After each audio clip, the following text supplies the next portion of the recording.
Asalamualaikum guys. In this tutorial, we'll be looking at for loops and how they are used in Python.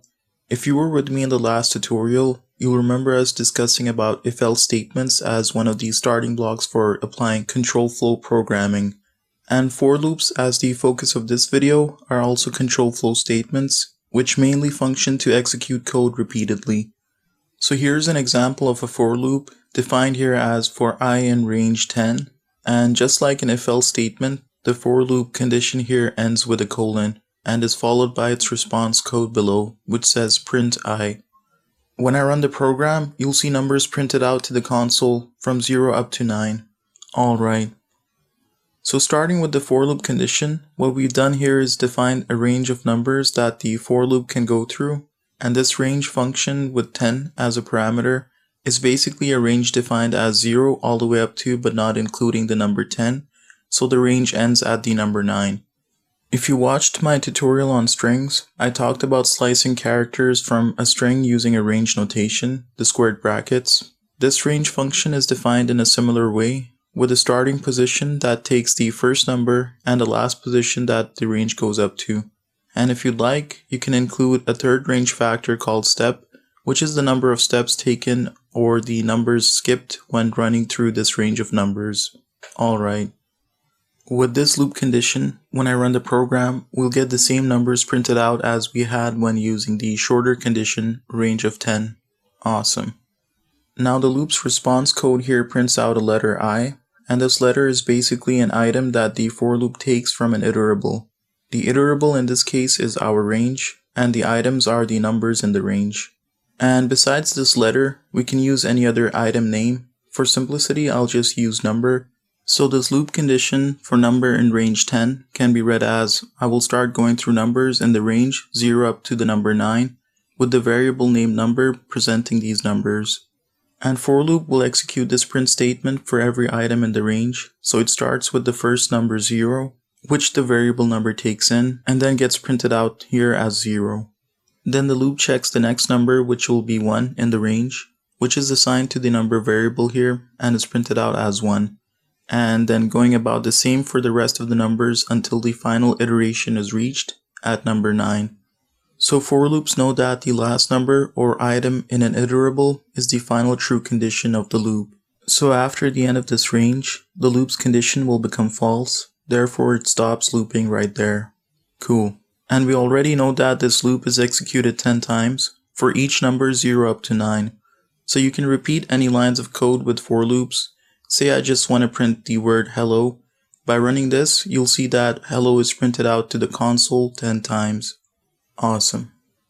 So far you've seen our for loop printing out items one by one in vertical order here in the console. If you'd like to print the same but in horizontal order in one line, I can do this by using an optional parameter in the print function called end.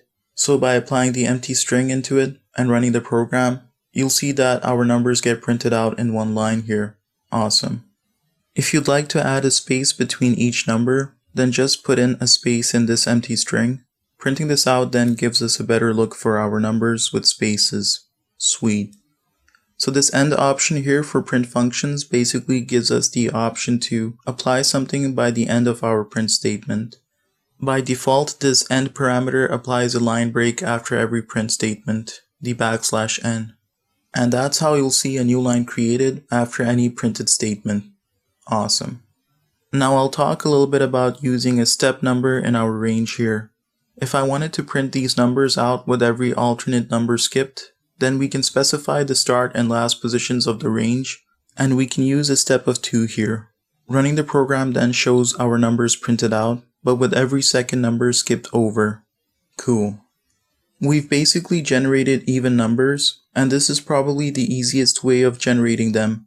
If I wanted to generate odd numbers from the same range, we can adjust our range simply by adding 1 to our start and last positions, so that the range goes through numbers 1 and up to but excluding 11 with a step of 2 again. Printing this out gives us our odd numbers 1 to 9, as you can see here. Sweet. Now I'll just comment out our for loops code here. Okay, let's focus a little bit on the range function. So you can slice out numbers from this range object just like how we do so with strings. By applying the squared brackets notation and using the 0th index here, would just give us the first number 0 from the range when printed out.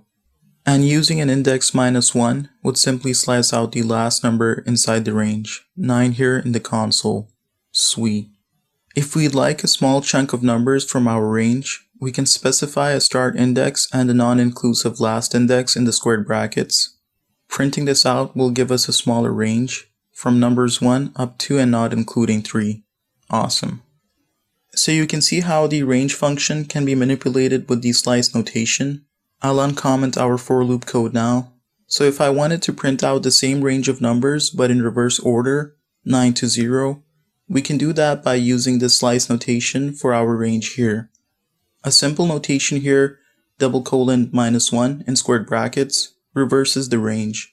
We can read this as, let's go through numbers from the start all the way to the end of the range with a step of -1, or basically a step backwards. Printing this out then shows our numbers going from 9 all the way up to 0 here. Pretty cool, huh? Alright. Now you can also add in if-else statements inside your for loops, so we can get odd and even numbers with if-else conditions as well. Let's go with the range of 10 again, without a step here. And inside the for loop block, we can define an if condition, if number modulus 2 equals 0, with its response code to print the number that meets this condition. So this if condition will check if a number from our range is a multiple of 2, number mod 2 being the division problem where the if condition confirms if the number divided by 2 gives a remainder of 0, hence being an even number. By printing this out, you'll see that we get our even numbers 2 up to 8 printed out. Awesome. And if I wanted to instead print out odd numbers from this range, we can simply check if a modulus of 2 for every number gives the remainder of 1. Then by running this, we'll get our odd numbers 1 to 9 printed out to the console. Sweet. Okay, so let's say I wanted to print out both odd and even numbers, but I'd like to distinguish between them in the console. We can do that by applying an else block for the if condition, under which it can have a print executed with our number, and a short hint saying it's even. Also changing the print for our odd numbers, just adding a little hint odd here. By running the program now, we'll get all our numbers printed out, with a hint for each number saying it's odd or even, in brackets. Pretty awesome. So you can see how we can use if-else conditions inside for loops, and you could also do it the other way around where for loops can be included inside if-else blocks. Cool. Speaking of if-else conditions, you can actually use an else clause for the for loop itself.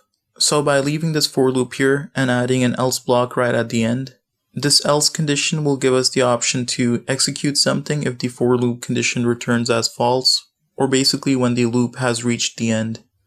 So I can use a print saying loop completed, and by printing this out, you'll see that the same numbers are printed out, but now having an end statement below saying loop completed. Awesome.